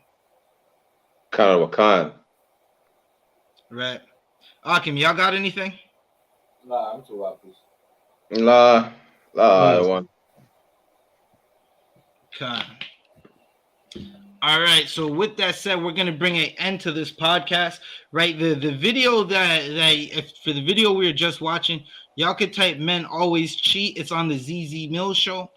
All right. Again, give a shout out to the brothers in the UK because I seen them breaking down some of her videos before, and she always has good things you could talk about. Right. So with that said, we're gonna bring an end to the show. With me, I got Officer 1000 AHDAYAR, Officer 50 Urad, Officer 50 BARAQYAAHLA, and myself, Officer 1000 ZABADYAH. Khan is the host doing the most. Salakia. Salakia, Principal just may add something, all right? Right. All right, we received 2 donations, you know what I'm saying, in Montreal. From, right. We got the donations. We got some donations, 2 books, you understand, one in French. You understand, one is the Mystère des Signes et Symboles, which is the mystery of signs and symbols. You understand? A really good book if you want to, you understand, that breaks down all the symbols that you see, you understand, all they use, you understand, in the world. And also we have the Dictionnaire des Symboles, the Dictionary of Symbols, another, you understand, donation from the ISUPK brother, right? So we have get that brother a hand. Get that brother a hand. That's the same brother that donated the dictionaries a while back. That's the same brother. Give that brother a hand. He's doing. Listen, I'm trying to meet that brother. You understand? If you want to give donation to the school, go ahead and, you understand, give. You understand? I mean, feel free to give with donations. All right. Khan, I'm praying that he'll be at Trumpets with us. Right. Again, we got Memorial of Blowing Trumpets, September 25th. Location will be announced shortly. If you are interested in coming to the Memorial of Blowing Trumpets, hit up Officer 1000 AHDAYAR on Instagram, right? Or Officer BARAQYAAHLA on Instagram. You can hit up myself or email us at isupkcanada@gmail.com. Right, so Officer AHDAYAR, what's your Instagram? AHDAYAR UPK. AHDAYAR UPK. And BARAQYAAHLA, what's your Instagram? So like, give me 1 second. Right, you can find me on just ZABADYAH, ZABADAYAH, right, on Instagram. It'll pop up. Y'all can email us at isupkcanada@gmail.com. ISUPK Canada on Instagram and on Facebook or TikTok. Message any of those platforms if you're looking for information of Memorial of Blowing Trumpets. We'll be in Montreal again, September 25th, to observe these high holy days that the Most High set out before us. So like my Instagram other one is BARAQYAAHLA _UPK. So it's BARAQYAAHLA _UPK. Come, Most High in Christ, Most High in Christ. And once again, this is another episode of the Rise podcast. Oh, also Saturday, September, what is it? Is it the 8th? The 10th. September 10th, we'll be at Yonge and Dundas Square. Hold up, 1 second. 1 second. Hold up. Let me see something. Let me get it right.